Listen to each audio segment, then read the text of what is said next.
Hi guys, இன்று நாம் பார்க்க இருப்பது என்னவென்றால் மதுரை மீனாட்சி அம்மன் கோயிலை பற்றிய தகவல்களை இந்த காணொளியில் நாம் பார்ப்போம்.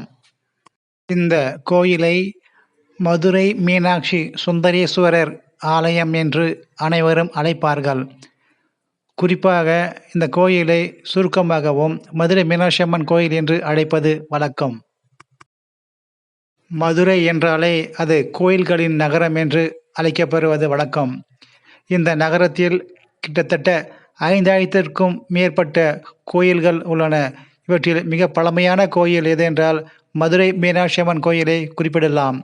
இது 2000 முதல் 3000 ஆண்டுகளுக்கு மேல் பழமையான கோயில் என்று புராணங்கள் கூறுகின்றன. இம்மதுரை மாநகரை திருவாலவாய் என்றும் அழைக்கப்படுவது வழக்கம். இத்திருக்கோயில் சிவாலய கோயில் மட்டும் இல்லாமல் அம்மனுடைய சக்தி பீடங்களில் மொத்தம் 51. அந்த 51 சக்தி பீடங்களில் இந்த திருக்கோயிலும் ஒரு சக்தி பீடமாக கருதப்படுகிறது. 18 சித்தர்களில் ஒருவரான சுந்தரநாதரின் பீடமாகவும் அவருடைய சக்தி பீடமாகவும் இத்திருத்தலம் விளங்குகின்றன. இக்கோயிலின் கட்டிட அமைப்புகள் மிகவும் வியக்கத்தக்கதாக இருப்பதால் இந்த கோயிலை இந்திரலோகத்தின் அரசரான இந்திரனால் கட்டப்பட்டது என்றும் சொல்லப்படுகிறது. தமிழ்நாட்டில் உள்ள எந்த ஒரு கோயிலில் வழங்கப்படாத பிரசாதம் இக்கோயிலில் வழங்கப்படுகிறது. அதாவது குங்குமத்துடன் தாழாம்பூவும் சேர்த்து இக்கோயிலில் பிரசாதமாக இக்கோயிலுக்கு வரும் பக்தர்களுக்கு வழங்கப்படுவது வழக்கம். இத்தலத்தின் வரலாறை பார்க்கும் பொழுது திரித்திராசூரன் என்னும் அசுரனை கொன்ற இந்திரன், அதன் பிறகு இந்திரனுக்கு ஏற்பட்ட பிரம்மகத்தி தோஷத்தை நீக்குவதற்காக இங்குள்ள சிவ ஆலயத்தை பூஜை செய்து வணங்கியதாகவும் அதனால் அவருக்கு அந்த பிரம்மகத்தி தோஷம் நீங்கியதாகவும் சொல்லப்படுகிறது. இந்நகரத்தை பாண்டிய மன்னர்கள் ஆண்டு வந்த காலத்தில் குலசேகர பாண்டியன் என்பவரால் இக்கோயிலை நிர்மாணித்ததாகவும் வரலாறுகள் கூறுகின்றன. இத்திருக்கோயில் சுமார் 15 ஏக்கர் பரப்பளவில் அமைந்திருப்பது சிறப்பு. மேலும் இத்திருக்கோயிலில் 8 கோபுரங்களும் 2 விமானங்களும் இருப்பது சிறப்பாக கருதப்படுகின்றன. இங்குள்ள கருவறையின் மேல் உள்ள விமானங்கள் இந்திரனின் விமானங்கள் என்று அழைக்கப்படுகின்றன.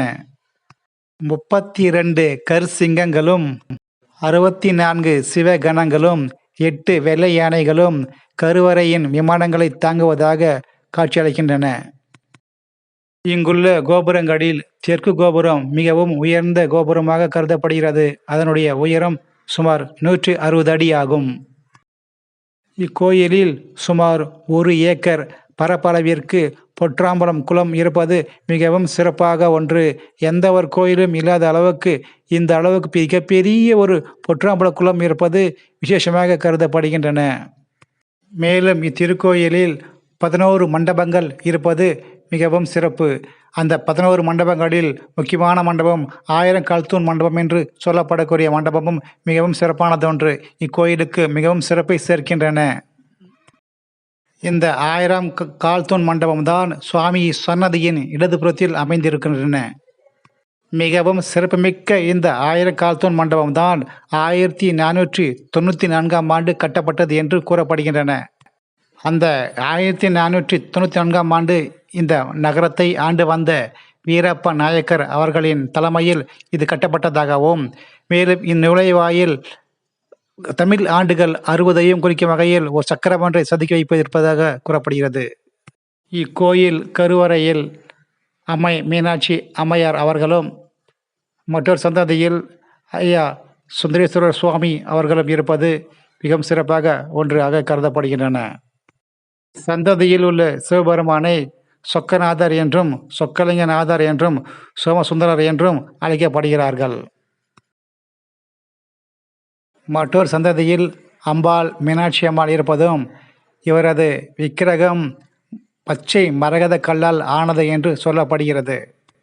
இம்மீனாட்சி அம்மையாரின் கருவறையை 32 கற்சிங்கங்களும் 64 சிவகணங்களும் 8 யானைகளும் இந்த கருவறையை தாங்கி நிற்பது ஒரு சிறப்பாக கருதப்படுகின்றன.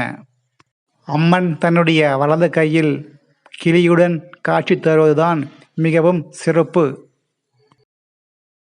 By Moto e-shop online app. இது ஆன்லைனில் பொருட்களை வாங்கும் ஆப் ஆகும். இந்த காணொளியை பார்த்த அனைவருக்கும் நன்றிகள் கோடி.